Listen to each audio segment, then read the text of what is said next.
ny géolocalisation na géoréférencement dia fomba ahafahana mahita eo amin'ny saritany ny toerana misy ny olona iray karohina, fantatra ny fangatry ny fehin-tany ara-geografika misy azy, satria aitao avolenta no ampiasaina, solosaina sy récepteur GPS mifandray amin'ny zanabolana. Eto namana Ismaël de gaga ay mahafehy an'izany aitao ambony be zany ny mpitandro filaminana malagasy. Kanefa zavatra roa no tiako lazaina mikasika izany. Voalohany, nahoana moa tompoko tsy ampiasaina ro mpitandro filaminana ny géolocalisation ahitana ny zoy firendremena bila sy ireo dahalo. Faharoa, manahy de manahy namana Ismaël, sao misy ny firaisana tsy kombakomba ny mpitandro filaminana amin'izao raha fampiororona izao. Aiza ve ka jiola avolenta mafeny informatika toy raha veve araka ny filazan'ny polisiany, jiola avolenta tahaka izany ve dia anome ny numéro-ny telefona iantsony hoe antsoy ty telefoninay ity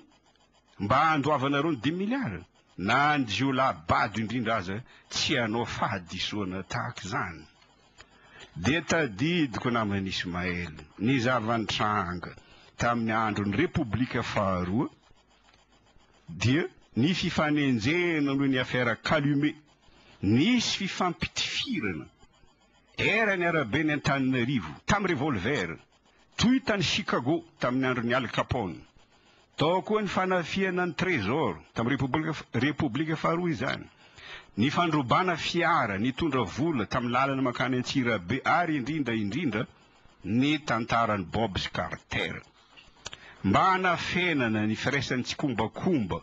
ny laza ny mpitandro filaminana tamin'izany, fa afaka manjavona hony i Bob Carter, afaka miova ho akoho, afaka miova ho bibilava, ohatra resaka mampomely izy. Za mahita namana Ismaël fa miankina amin'ny fitondrana misy izany rehetra izany, satria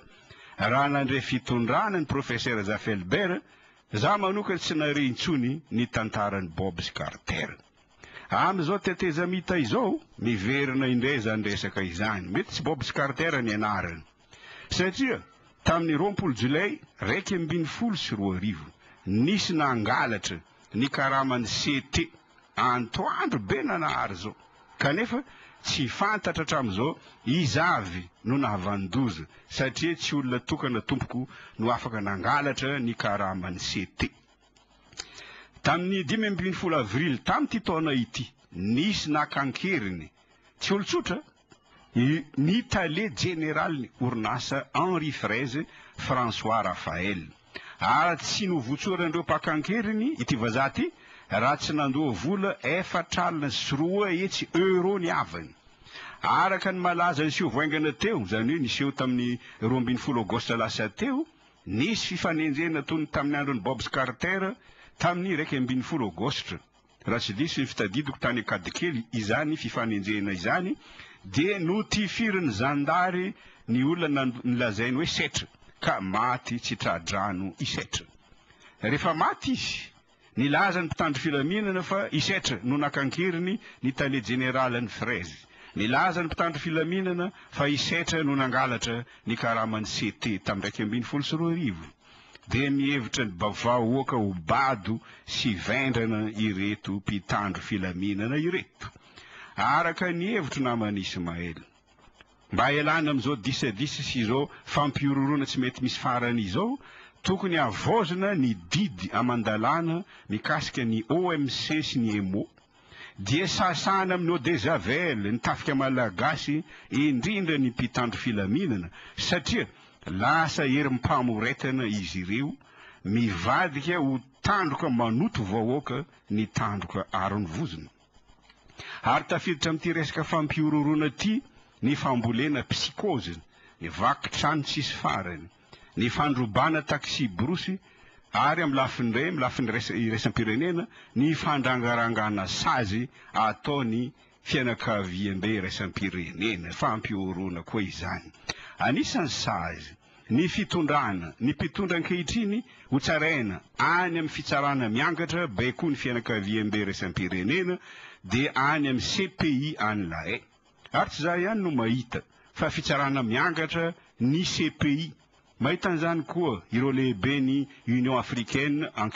ankehitriny satria araka ny gazety l'Express.fr tamin'ny 17 May tamin'ity taona ity namoaka fanambarana mihitsy tany Addis Abeba andriamatoa Haile Mariam Desalegn Premier ministre éthiopiane filohan'ny Union Africaine amperinasa sy ramatoa Nkosazana Dlamini Zuma filohan'ny vomierin'ny Union Africaine nilaza mazava izy mianada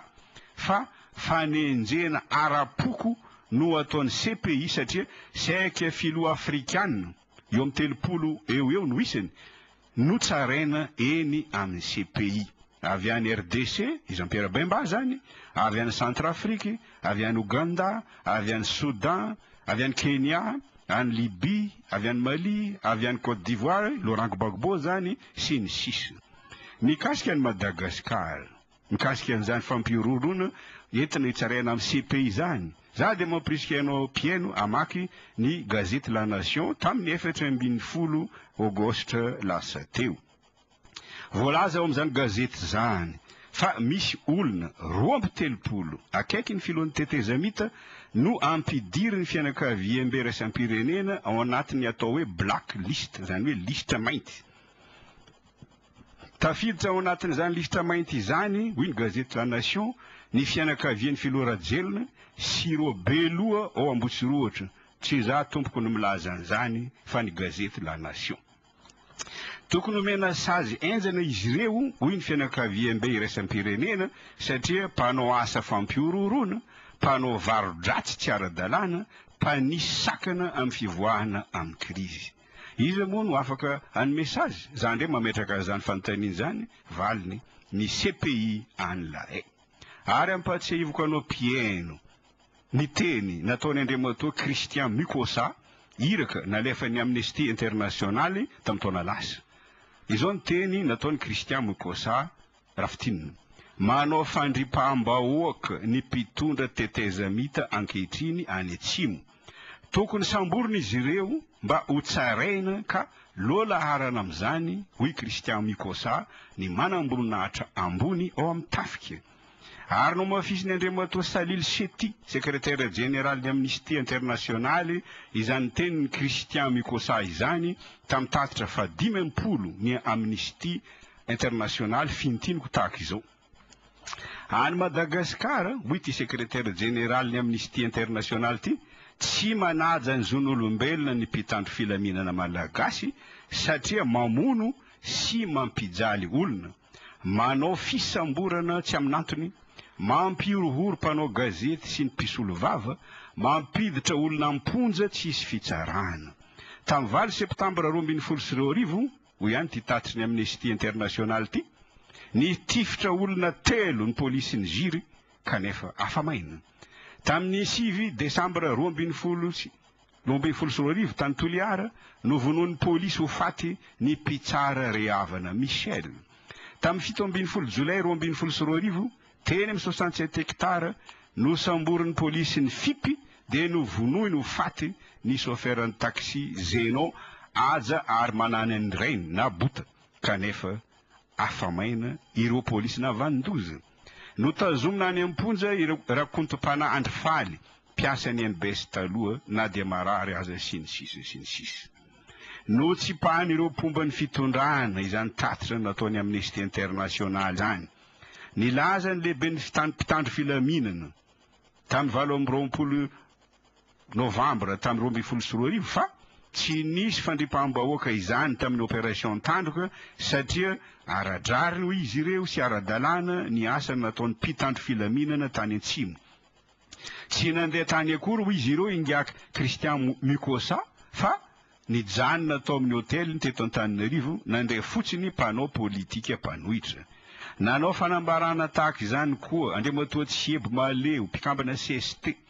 ny ministry ny rano Reboza Julien ny ministry ny serasera Ari Laurent Radjason tamin'ny fandaharana Savaravina tamin'ny 5 novambra 2024 ary nandeha teny amin'ny bureau mpifandraisan'ny SADC mihitsy teny Ivandry ny délégation zany aky Antsimo no tarihany Andriamatoa Avomana mpikambana CET taloha sady filohan'ny fikambanana CRI Sud, cercle de réflexion sur l'insécurité dans le Sud.